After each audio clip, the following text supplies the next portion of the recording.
За Сүхбаатар аймгийн Эрүү иргэний иргэн давзаалдах шатны шүүхийн Эрүүг иргэний шүүх хуралдааныг нээж байна. Өнөөдрийн шүүх хуралдаанаар Сүхбаатар аймгийн Цусан дундын Эрүүг иргэний анхан шатны шүүхийн 2024 оны 19-26 өдрийн 03 дугаар шийдэгт тогтоолттой шүгдэгч инхээд холбогдох хэргийг таны элчин нарийн бичгийн даргаас эрт танилцуулъя. Бусад нь сууж болно.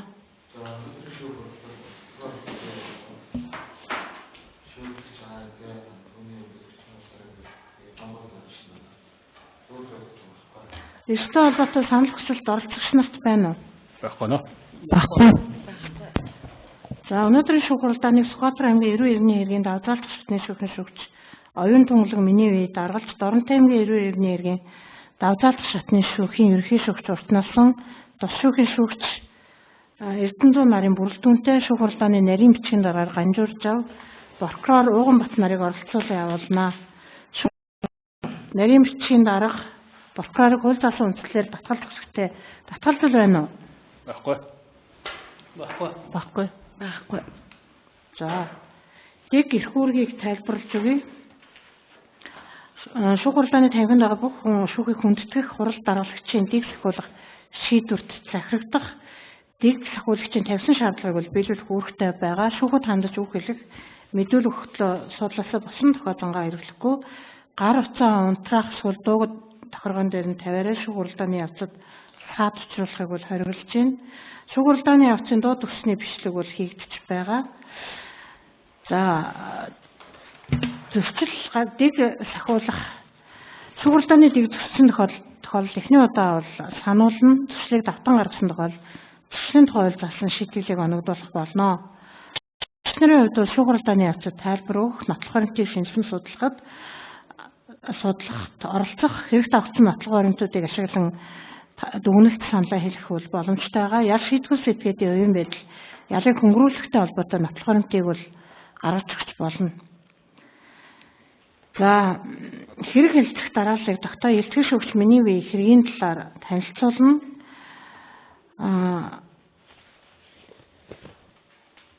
За өмгөөлөгч нарын давтаалт гомдлын үндэслэлийг сонсъё, нотлох баримт шинжилэн судлана.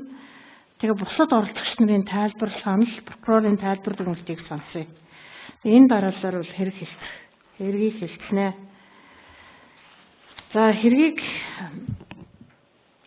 энэ хэргийг бол 2 сарын 10-ны өдөр бол давтаалт шатны шүүх хүлээж авсан байгаа. Шүүгдэгч нь 79 онд Улаанбаатар хотод төрсэн 46 настай эмэгтэй. Дээд боловсролтой орчуулагч мэргэжилтэд эрхэлсэн тодорхой ажилгүй ам бол 3 охин хүү нарын амд бол Баянгол дүүргийн 18 дугаар хороонд оршин суудаг урьд эрүүгийн хариуцлага хүлээж байгаагүй барьцхан авагт Алтанбайгийн инхий гэж хүн байна. Инхийгийн хувьд бол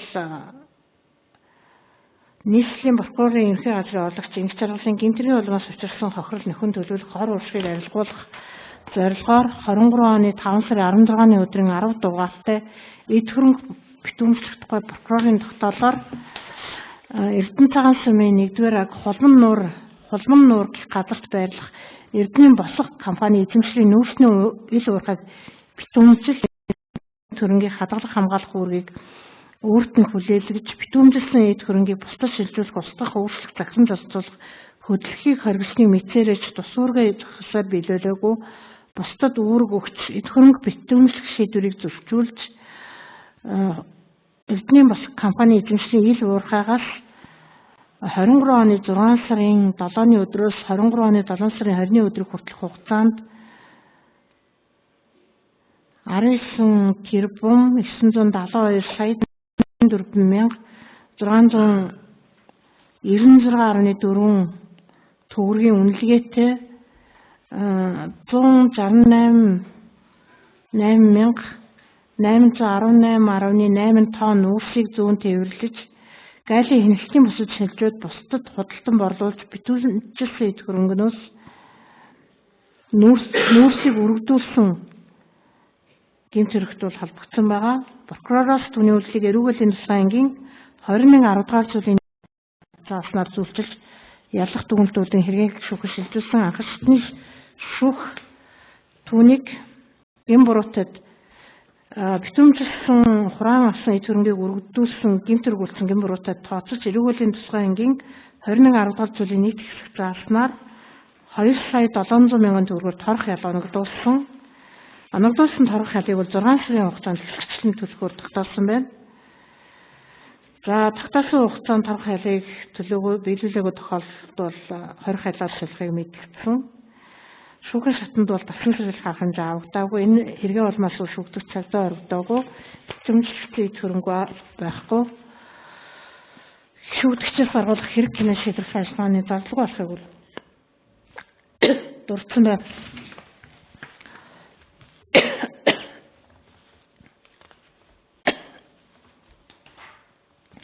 За шүүгдийн өгчийн өмгөөлөгч гам бол сайн гэрэл нарна хамтран давталт гомдол гаргасан байгаа. Тэгээ энэ гомдолтой болохоор дүгнэлтэд ноцтой нөлөөлж болох нөхцөлийг бол шүүх анхаарч үзэлгүй орхитуулсан. Өмгөөлөгчдийн саналд хууль зүйн дүгнэлт өгөөгүй шүүгдэгчийн гэмбуруугийн асуудлыг шийдвэрлэх дэвэл эрүүгийн хуулийг зөв хэрэглээд нөлөөлж болох нөхцөл зөрүүтэй алдаа үүсгэсэн. Инхийг анх заллах гэмт хэрэг толбогдуулан шалгаж байсан. Тэгэд энэ ажиллагааны үед бол эд хөрөнгийг битүүмжлэх ажиллагаа бол хийгдсэн. Тэгээ энэ заллах гэмт хэргийг бол гэмт хэргийн шинжгүй үндслээр бол хэрэгсэхгүй болсон. Үүнээс үндсэн үйлдэл холбогдлон анхнаасаа гэмт хэргийн шинжгүй байсан тул үүнээс улбалаад эрүүгийн процесс ажиллагаанд гэмт хэргийн шинж нэгэнд агуулгахгүй байх хууль зүйн үр дагавар үүсэж гэнэ гэж үзэж байгаа. Инхээгийн өөрөх нь ямар ч эд хөрөнгийг битүүмжлээгүй, түүнд ямар ч эд хөрөнгө хүлээлгэн өгөөгүй, эд хөрөнгө битүүмжлэх ажиллагаанд оролцуулаагүй, тэрээр нүүрс өгөөд уг нүүрсийг гаргасан ажил нь инхээд хамааралгүй өөр хүн компанитай холбоотой байдаг. Иймд гэмт хэрэг үлдээгүй хүнд ял халдааж эрүүг хуулийг төсөөтэй хэрэгсэн явдал нь бол хууль бус юм аа. Өөрөөр хэлбэл бусдад аль хэдийн шилжүүлчихсэн уурхай нүүрсийг өөр бусад хүн олборлсон үйлдэл нь инхээд хамааралгүй болох нь түүний мэдүүлэг их шилжүүлсэн гэрээ уурхайгаас нүүрс гаргаж болсон бусад компанийн санхүүгийн аримт гэрч ариун болдын мэдүүлэг зэрэг бүрэн нотлогдож байх тул шүүхийн дүгнэлт нь шүүх хурлаанаар хэлцсэн нотлогоомтоор огт нотлоогүй болно. Иймд одоо гэмт хэргийн шинжгүй гэж үндслээр одоо хэргийг хэрэгсэхгүй болох үндслүүлэлт харагддаг.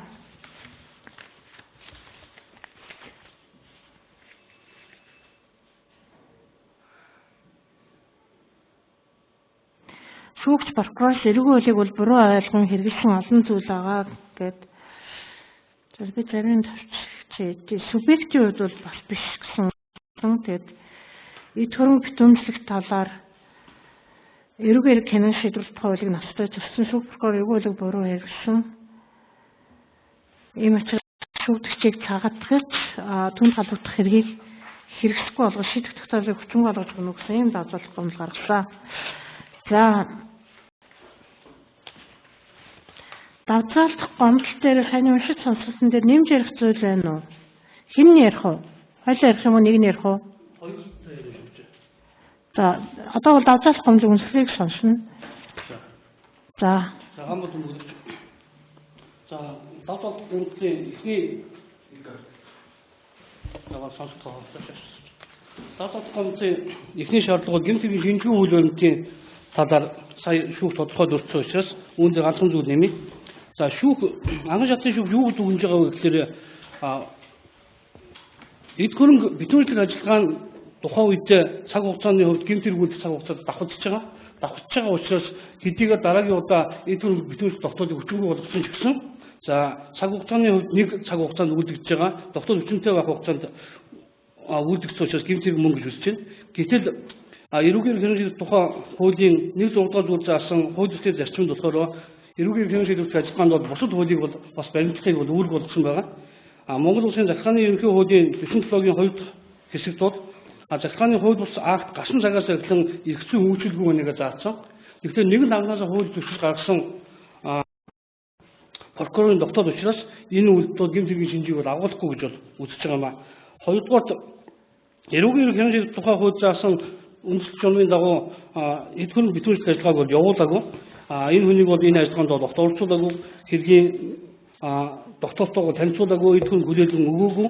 За энэ талаар бол мөрдөгч болон прокурорын айдаад нь бол үүргээ бол хангалттай биелүүлээгүй, хөндлөн гисчийг бол оролцуулаагүй, зуул өчний бичлэг хийгээгүй зэрэг процессын хуулийг бол ноцтой зөрчил зөрчлүүд байгаа учраас ийм хууль зөрчил үйлдэлүүдийнх нь үр дүнд за эдгээр шийдвэр бол хүчин төгөлдөр бус бах эрхлүү дагавар үүсэж байгаамаа. За эрүүгийн хуулийг буруу хэрэглэсэн талаар бол хоёрхан зүйлийг хэлье. Энэ хэргийн халдлагын зүйлийг болохоор хуульд болохоор битүүжсэн эд хөрөнгө гэж заасан. За мөрдөгч Гамбай гэдэг хүн эд хөрөнгийг битүүжсэн. Битүүжлэхдээ уурхаан нүүрс олборлох амыг бол битүүжлэх боломжгүй. Том орон зай талбайтай байсан учраас одоо албан контрол болон захиргааны шийд агуулгах зэрэг зүйлсүүдийг бол битүүжсэнээ бол өөрчлөсөн байгаа.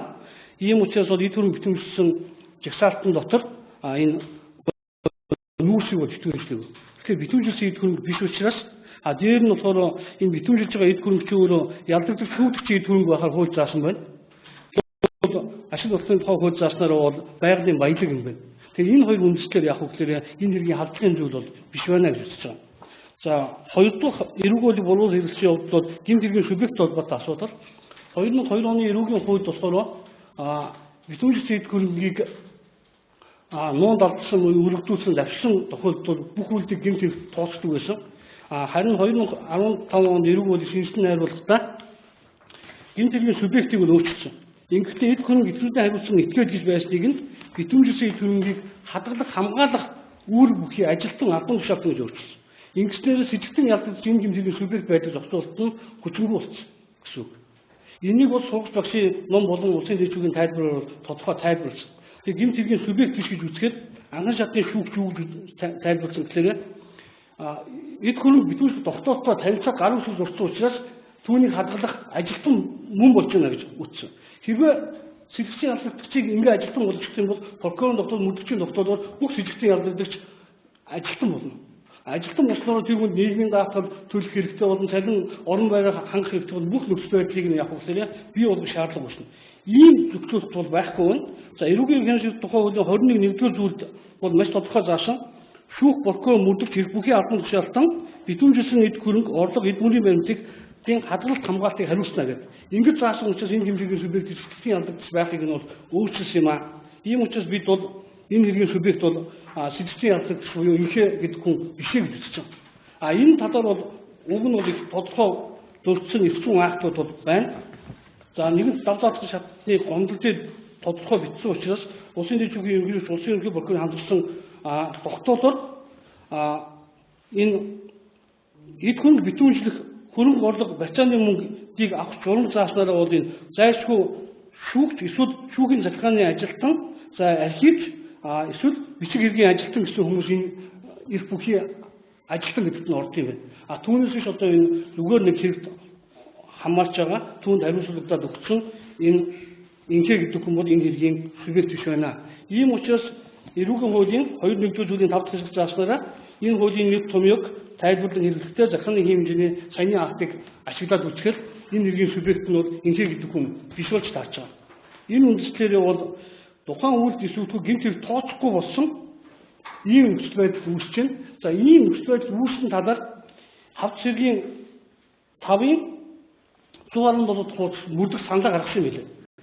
Энэ хэргийн нөхцөл байдал өөр байна. Яагаад гэвэл инхээ гэдэг хүн энэ хэргийн субъект байхаа болсон байна. Тухайн үйлдэл эсвэлгүй гэмт хэрэг тооцохоо болсон байна. Тийм учраас хэргийг хэрэгсэхгүй бол саналтай байна гэдэг мөрдөгч бол саналаа гаргасан. Гэвч энэ саналыг бол шийдвэрлэж чадаагүй. Энэ бол мөрдөн байцааны ажиллагааны бол шууд үр дүн учраас ихэнх шүүгчид та бүхэн энэ дээр бас үндэсний хуулийн дүгнэлт хийж өгөхийг бас хүсэж байна.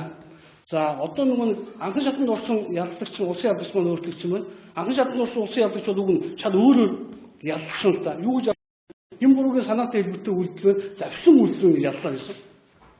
Харин энэ дээр мэтгэлцсэн тийм мэтгэлцээний үр дүн анхан шатны шүүгч бол юм буруугийн болгоомжгүй хэлбэртэй хэрэгжтэй гэдэг ингээд дүгнэлтсэн энэ сонин зүйл байна. Би бол уг нь бол эрүүгийн хүчний багш судлаач үед 25 жилийн эрүүгийн хуулийг судалж үзэхэд бол ийм сонин кейсийг бол анхудаа харж байна.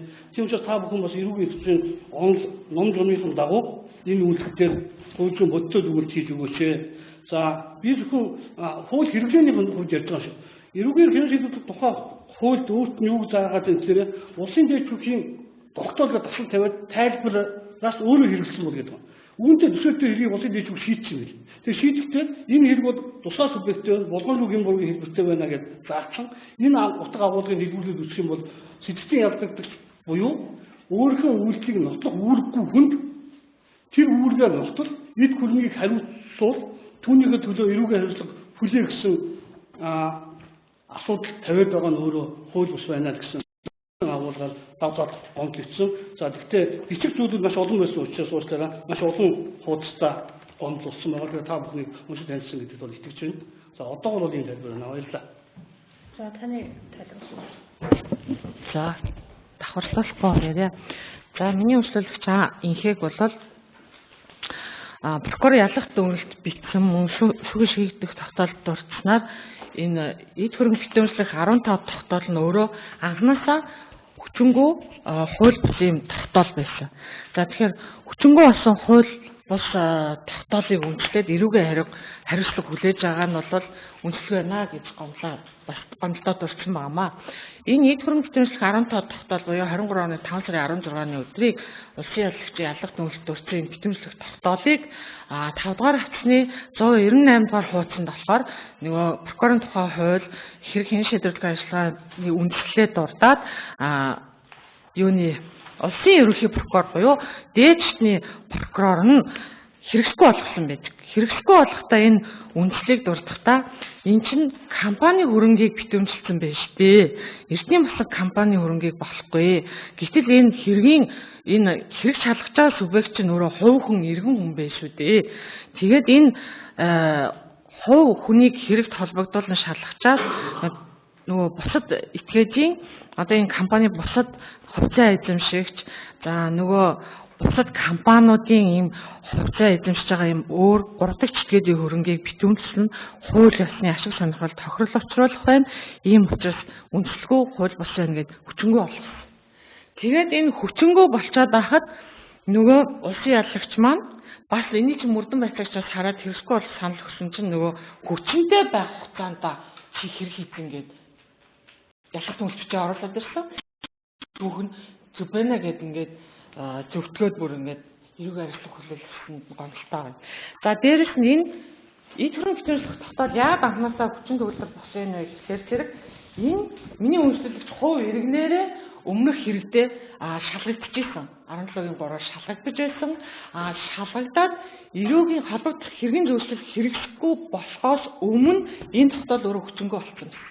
За тэгээд дээрэс нь энэ хэрэг хэн шийдвэрлэх ажиллагаанд чинь яагаад компаниг иргэний хариуцлагч буюу хэргийн оролцогчоор татчихж компани хөрөнгийг битүүмжилдэг гэдэг талаар бүр тодорхой дурдсан байна. Хэрвээ компани хувьцаа эзэмшигч юм уу гүйцэтгэх захирал хэрэг хуваараа хэрэг одоо шалгагдсан тохиолдолд тухайн компаниг татах юм бол тусдаа иргэний хариуцлагч иргэний хэмжлэгчийг татан оролцуулаад тэр оролцогчд нөгөө танай компани хөрөнгийг битүүмжлээ гэдгийг чинь даалгаад ингээд өгдөг шүү дээ. Нэг ийм ноцтой зөрчил байна. За хоёрдугаар зөрчил нь юу юм бэ гэхээр нөгөө энэ тогтоол дээр ингээд хөргөө 21-2-ын хэрэг хэн шийдвэрлэх ажиллагааны 21-2, 1, 3, 5 гэж заасан байгаа. Тэгээд тэрийг би хуулиас ингээд уншихлаар тэр энэ дээр чинь нөгөө 21 үндэслэл болгосон 21-2-ын 1 чинь өөрөө яллагдагч шүүгдэгчийн эд хөрөнгийг битүүмжлэнэ гэж дурдсан байхгүй юу? Тэгсэн мөртлөө яллагдагч шүүгдэгч нь эрдэнийн босго буюу энэ компани биш шүү дээ. Тэгэхээр энэ анхнаасаа ингээд хүчингү энэ чинь буруу байна гэдэг дээдчний прокурор энийг нь үндэслэл хүчингү болгох юм байна. За хоёрдугаар 21-2-ын 3-аар дурдсан ба. За 3 дээрээ за энэ 21-2-ын 4-т нь болохоор юу гэхээр энэ 3 дахь хэсэг заасан субъекттэй нөгөө үүрэг болгохдоо хадгалж хамгаалах үүргээ хүлээлгэхдээ хүлээлгэн өгнө гэсэн заалтаа. Хүлээлгэн өгч тасдал заагаад хууль заасан хариуцлагыг санаж гаргаж зориулна. Өөрөөр хэлбэл энэ битүүрслэх тогтоолоос гадна нөгөө тэр битүүрслээд байгаа эд хөрөнгнүүдээ тийм ээ энэ хүндээ хажууд нь байлцуулаад уншиж танилцуулаад тусдаа бас битүүрсэн тогтоолоос гадна хүлээлгүй гэсэн акт үлддэг шүү дээ. Тэр актн дээр хэрэгжүүлэхдээ Улаанбаатарт байгаа үнийг Сүхбаатар аймгийн орон нутагт ажиллагаанд оролцуулаагүй. Хүлээлгэн өгөх ажиллагаа хийгээгүй. хүлээлгэн өгөх ажиллагаа чигээгүй. Хүлээлгэн өгөх ажиллагаа танилцуулаагүй. Урдчилж мэдэгдээгүй. Боломжгүй байсан гэдгийг нөгөө тэмдэглэл хөтлөө тэр ажиллагааг хийсэн Сүхбаатар аймгийн Хилцээний мөрдөгч Ганбаяр нөөрөө мэдүүлэхдээ би боломжгүй байсан дуудаагүй. Дээрээс нь энэ уурхай нүүрсний ямыг битүүмслээгүү гэд мэдүүлэг өгсөөрөөтөл энэ шийдээд байгаа нь өөрөө хуульч байна гэж гондоод байгаамаа. За хоёрдугаарт тэгэхээр энэ 15 тогтоол маань өөрөө хэрэгжихтэй 21-2-ийнхоо 1-ийг 4-ийг зөрчсөн учраас дээрээс нь угаасаа энэ компани гэдэг чинь 3 дахь чиглэлд байхад энэ хувь этгээдийг холбогдуулсан шалгасан ийм ажиллагаа их нь өөрөө үнэлэхгүй байсан. Прокурор хэрвээ үнэхээр тэр уурхай үйлчлэгээ бүхэлд нь битүүмжлэхээр бол энэ компаниа татах нь оролцогчдод татах байсан. Эсвэл нөгөө 14 нөгөө хэрэглэн шийдвэрлэх ажиллагааны 14 зааснаар тодорхой үйл ажиллагаа гүйцэтгэх хийх гэдэг ингээд шүүхэд хандж байгаад энэ хязгаарлалт тогтоол хийсэн бол бид нэг өөрсдөө. Тэгэхэд ингээд ийм ноцтой зөрчилтэй дээрээс нь хүчингөө очиод байхад эрүүгийн хариуцлага хүлээлгэх өөрөө хуульч юм аа гэж гонцсон байгаа. За нөгөө дээгүүр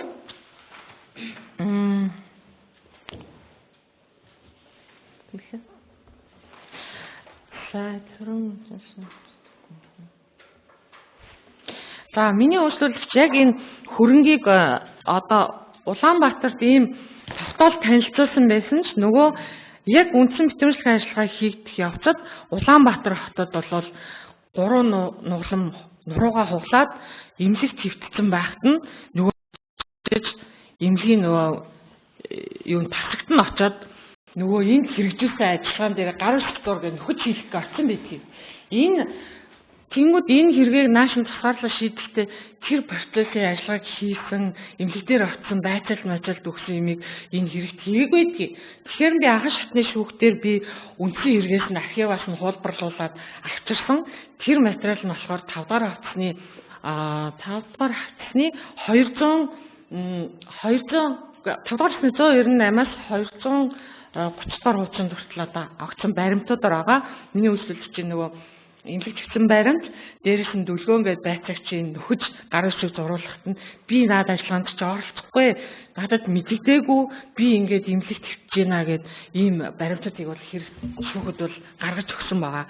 За эдгээр ийм шүүх гин буруутай тооцохдоо нөгөө шүүх хуралдаан дээр өмгөөлөх буюу цагаат талын байр суурийг өгүүлсэн шийдвэрүүдээ огт нөгөө шүүх эрхэм үнэлт дээр дурдаагүй зөвхөн прокурорын нөгөө дурдсныг бол үнэлттэй байна гэд дээрээс нь өмгөөлөгчнийхээ бол зүгээр хуулийн даасан үгээр л өмгөөлөгчийн одоо саналыг бол үнэлэхгүй байна л гэдэг үгээр бичсэн байгаа байхгүй юу. Учир нь бол биднийх ямар нотол харамтаар тэгвэл үүсгэдэг байгаа гэдгээ тодорхой дурдах байсан болоо гэж бодож байгаа. Ийм учраас нэгдүгээр миний үйлчлүүлэгч 21-2-т заасан энэ тогтоол буюу нөгөө 15 тогтоол чинь өөрөө анханасаа хүчингүй эрхийн акт. Хүчингүй эрхийн актаар эрүүгийн хариуцлага оногдуулаад байгаа нь хууль бус байна. За тэгээд дээрэс нь энэ ажиллагаанд бас оролцуулаагүй байна. За дээрэс нь шүүхийн шийдэх тогтоолын үндслэлд нөгөө хариуцлага хүлээсэн үндслүүдэд хууль зүйн үндслэлд дурдаагүй байгаа учраас бүхэлд нь энэ шийдэх тогтоолыг хүчингүй болгоод хэрэг хийн шийдвэрлэх ажиллагааны 39-9-1-2 зааснаар одоо хэрэггүй болгон таатгаж өгөөч гэсэн саналыг тавьж байна. За хэрэгэл шинжилгээ сурлуулалт нотлохоор би оролцогч нарт прокурорт хуудсан тэмдэглэл тусгаад байна. Тэрийн газрын үйлчлэг хийсэн тэмдэглэл 1-р австрийн 13-аас 17 дугаар хуудсан. Тэрийн газрын үйлчлэг хийсэн тэмдэглэл 1-р австрийн 18-аас 20 дугаар хуудсан. Тэрийн газрын үйлчлэг хийсэн тэмдэглэл 1-р австрийн 21-аас 29 дугаар гэрчтэй янз бүрийн мэдээлэл 1-р австрийн 34-аас 36 дугаар хуудсан. За гэрчтэй ариун болын мэдүүлэг 1-р австрийн 215-аас 216 дугаар хуудсан.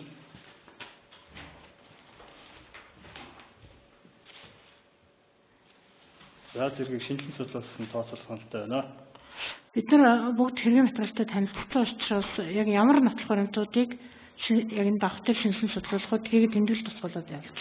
Хуудасны дугаар нэрийг хэлээд байхад байна. 5 дугаар хавцсны 198 дугаар хуудас буюу нөгөө улсын ерөнхий прокуророос хэрэгсэлгүй болгосон Өвшөө энэ 2 дугаар хавцсны юм байна. 2 дугаар хавцсны 122-оос 123 дугаар тогтоол буюу улсын ерөнхий прокуророос энэ эд хөрөнгөцөмж тогтоолыг хүчингү болгосон 23 оны 7 сарын 20-ны өдрийн тогтоол. За дээрээс нь 5 дугаар хавцсны 83-аас 244 дугаар хуудас буюу нөгөө инхэд нөхөж нөгөө битүүмжлэлт ажиллагааг гар үсэг зурулахгаа очсон мөрдөгчийн тэмдэглэл байгаа. Мөн энэ дотор бас инхэгийн эрүүл мэндийн нөгөө эмнэлэгт хэвтчихсэн. За ингээд нуруу хугалсан томографийн баримтууд эмнэлэгт хэвтчихсэн энэ түүхүүд хэдгээр. За мөн 5 дугаар 4 дугаар хавцсны 25-аас 102 дугаар хуудсанд Эрдэнэ Босго гэдэг компани хувьцаа эзэмшигч нарын мэдээлэл мөн хувьцаа эзэмшигчд нь энэ хэрэг гарахаас өмнө үлдэхээс өмнө бусдад энэ Эрдэнэ Босго компани нь ингээд бусдад худалдан борлуулагдад компани эрэг шилжсэн инхээс эрхэн шилжчихсэн байсныг натлсан баримтуудыг шинжилэн судлуулсан тоо. Нэмэх юм байна. За 5 дугаар хавцсны 117 дахь хуудас мөрдөгчийн санал хэргийг хэрэгсэхгүй болох тухай 24 оны 5 сарын 31-ний өдөр. Одоогор үзүүл байхгүй байна. За шүү. Шинжилгээ судалсан тооцоож явах уу? Тэгээ. За. Тэмдэглэл дугаасаа хуудасны дугаар тэмдэглэгээд саяны баримтуудыг чи нэр бичигч чинь нотлохоор өгдөө. За шүүгдэгчд би байхгүй. За шүүгдэгчийн тайлбарыг сонсъё. Ер нь бол хоёр өмгөөлөгчийн гаргасан гомдолтой бол санал нэг байна. Тэгээд миний хувьд бол одоо тухайн үед энэ үйл ажиллагаанд оролцоогүй одоо сая шүүгтэрэг бүгдийг ярьж байна. Тийм учраас хоёр өмгөөлөгчийн гаргасан саналыг дэмжиж байна. Тэгээд нурууны асуудалтай байсан. Нуруу одоо 2 дугаар нугламаас 5 дугаар нуглам хүртэл одоо нурууны цуглал буюу хухралтай гэдэг чинь. Тэгээд дээрээс надад энэ үйл ажиллагааг явуулахад Сүхбаатар аймгийн цагдаагийн газар буюу прокурорын эндээс ямар нэг байдлаар хинч мэдэгдээгүй. Тэгээд саяны үйл ажиллагаа болсны дараа мөрдөгч нь ирж ийм болсон таантай танилцгээд бол би тийм байхгүй би очиж танилцаагүй гэдэг тэр мэдүүлгүүд саяны өмгөөлөгч маань хэлснээр хавцдаг байгаа хаа. Тэгээд би ямар нэгэн одоо ийм гимбуртаа үйлдэл хийсэн гэж бодгоо учраас одоо хэрийг хэрэгсэхгүй болгож өгнө гэж хүсэж байна. За прокурорын тайлбар дүгнэлтийг сонсъё. За тайлбар дүгнэлтээ нэр доор хэлчихье. За эргүүлэн цэгийн 21 дугаар зүйл зүйлийг хэсэгт битэмсэн болон хураа авсан төрөнгийг тавьчих болон өргөдүүлэх юм хөөсөн зохицуулж өгсөн байх бөгөөд за тухайн гэмтэрэгдэл хураа авсан төрөнгийг хадгалах хамгаалах үүрэг бүхий ажилтан албан шаалтан байхаар хөлссөн бөгөөд за шүүгдэгч ингээгийн хувьд бол энэ төрөнгийг битэмслэх тухай прокурорын тогтоолтоор танилцах хариу үйлчлэг зурсан. За битэмжлэлсэн энэ төрөнгийг хадгалах хамгаалах үүрэг хүлээс ажилтдаг гэж ойлгогдохоор байна. За ингээгийн хувьд бол энэ төрөнгийн битэмжлэх тухай прокурорын тогтоолтоор танилцах хариу үйлчлэг зурсан. За битэмжлэлсэн одоо энэ төрөнгийг хадгалах хамгаалах үүргийг ойлгож за гарах үр дагаврыг хүлээмжшөөрсөн. За зөрчил тохиолдолд хуулиас хариуцлага хүлээнэ гэдгийг ухаанчлан ойлгож мэдсээр л энэ хүү үүргээ одоо зохисоор биелүүлэх бол маш битэмжлэлээ төрөнг нь өргөдүүлсэн үйлдэлийн тохиолдолд яригддаг. За ийм учраас бол анхан шатны шүүхээс шийдвэрлэлт гаргасан байгаа. За анхан шатны журмаар хэргийн шийдвэрлэх ажиллагааны тухайд бол шүүгдэгчийн хувьд бол прокуророос шүүх шийдвэрлсэн эрүүл эрхийн хүрээнд явагдсан байх бөгөөд за шүүхээс хэрэгт цугласан тохиромжуудыг харьцуулан шинжилэн судалж хэргийн бодит байдал болон за үйл баримтад үндэслэл бүхий хуулийн дүгнэлтийг шийдвэрлсэн шүүхийн болсон нотол баримтууд нь шүүх хурлаанаар шинжилэн судлагдсан байна гэж хэлсэн.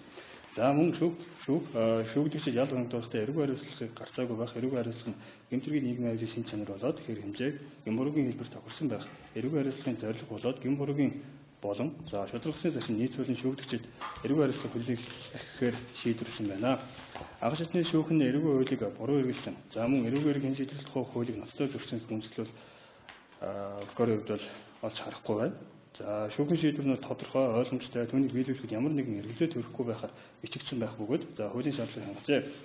Анх шатны шүүх эрүүгийн хуулийг буруу хэрэгжүүлсэн болоод эрүүгээр хэн шийдвэрлэх хуулийг нотод өгсөн хүнд тогтоогдохгүй байна. Иймд Сүхбаатар аймагт сум нэмдийн эрүүгийн анх шатны шүүхийн шийдвэр нь хэргийн бодолд байдал нийцсэн үндэслэхгүй шийдвэр гарсан байна гэж хэлж байна.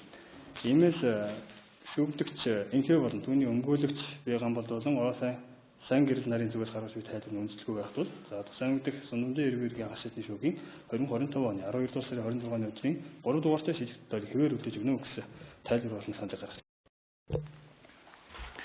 За өмгөөлөгчдийн тайлбар саналыг сонсъё. Өмнө ярьсантайгаа давхцуулахгүйгээр нэмж ярих зүйл хэлж байна уу? За ганцхан зүйлийг тайлбарлая. За энэ хүчингү болсон тогтоол дээр гарын үсгийг зурсаа. За хүчинтэй байхт ингээл ялгаад байгаа. Бага газарт нь хүлээлгэж өгөөгүй. Битүүм одоо энэ 21-2 дээр чинь энэ хэрвээ шүүх прокурор шийдвэрээр энэ эдмүрийн баримтын овор хэмжээ ихтэй эсвэл бусад шалтгаанаар хадгалах боломжгүй бол мөрдөгч байгаа газарт нь битүүмслэнэ гэж байна. Байгаа газарт нь битүүмслэх үйл ажиллагаанд энэ хариуцлага хүлээгээд байгаа хүнээ байлгаагүй, оролцуулаагүй, хоёрдугаар хүндэтгүү үзэх шалтгаантай ийм байхад нь оролцуулаагүй гэж чи энийг хүлээж авсан шүү дээ гэдэг ингээд ял халтаагаад байгаа байхгүй юу? Тэгээд ч угаасаа эн чинь энэ тогтоол нь өөрөө харахаар энэ хүний хөрөнгө биш шүү дээ. Өнөөдөр Монгол улсад чинь энэ компани тусдаа хөрөнгө, хувь хүн байна гэдгийг бүгд ойлгохдаг болсон. Тэгээд хувь хүн дээр нь одоо эрүүгийн хэрэг шалгагдаж хахад буруудаг чиглэлийн хөрөнгөгийг очиж битүүмжилж байгаа нь энэ хууль бус тогтоол байхгүй. Тэгэхээр бид нөгөө хуульч чинь бусад иргэдэд хууль одоо сахиулахыг мөрдөхийг даалгдаг мөртлөө өөрснөө зөрчилтэй хууль бус үйлдэл хийсэн дээрээ бид нөгөө ингээд ял халдааж болохгүй маа гэж би одоо тайлбарлах гэдэг юм л да. Тэгээд энэ иргэд 4-р хасны 23-аас 230 хүртэл чинь нөгөө битүүмслээд байгаа эд хөрөнгнүүд маань прокурор очиж хүчээр хийгээд байгаа тэр даалгавар өгöd байгаа ажиллагаанд оролцож байгаа хөрөнгө өмчин энэ хүний хөрөнгө биш бүр цаашаа эртэн шилжээд бусдын өмчл болсон байгаа шүү дээ. Тэгэхээр энийг одоо энэ хууль хэрэглээг буруу хэрэглэсний үүднээс энэ хүнд бас ингээд эрүүг хариуцлага хүргэх буруу байна. Ийм учраас одоо эхнийхээ саналыг дэмжиж дахиад бас хэрэгсгүй болгож өгөөч гэсэн тайлбар тавья. За гамбал өмгөөлөгч. За улсын яллагч бол битүүмжилсэн эд хөрөнгийн хэргийн халдлагын зүйл байх тал дээр тайлбар хийсэн. Тийм учраас эд хөрөнгө битүүмжилсэн ажиллагаанд нүүрсийг битүүмжлээгүй гэж Гамбаяр мөдөгч бол өөрөө мэдүүлсэн энэ зүйлийг би бол хүлээн зөвшөөрч байгаа юм гэж ойлгож байна. Ийм учраас нэгэнт битүүмжилсэн эд хөрөнгийг өрөвдүүлснээр гэмтгийн объектив бол хангагдах учраас энэ нэг объектив бол байхгүй гэдгийг нэгт хүлээн зөвшөөрч гэж ойлгож байна. Хоёрдугаар прокурорын зүгээс прокурорын байгууллагын тухай хууль прокурор бол дээд шатны прокурорын үүргийг даалгавар заавал биелүүлэх ёстой. Дээд шатны прокурор ч энэ таны гаргасан прокурорын тогтоолчийн хууль ус байна гэж шийдвэрлчихэд байхад тогтоолыг биелүүлэхгүйгээр өмнө миний гаргасан тогтоолоор энэ хүн хариуцсан чинь энэ хүн дээр би заавал ял халдаах ёстой гэсэн байдлаар хүнийг эрүүг заавал унгаах гэсэн энэ агуулга сэтгэлээр хэргийг шүүгэж шийдвэрлэж байгаа явдал нь өөрөө мөрдөгчийн гаргаж байгаа хууль ёсны саналыг яалтан тайлбарлаагүй тэд одоо шийдвэр гаргаагүй мөртлөө асуудлыг шүүгээр шийдвэрлэх гэж байгаа явдал бол цаанаа бас өшөө агуулга хэлбэртэй байсан баг. Тийм учраас улсын яллагч нар өмнөдөөс улсын яллагч одоо журж байгаа прокурор энэ дээр бол үндэсний тайлбар хийж бас чадахгүй байна.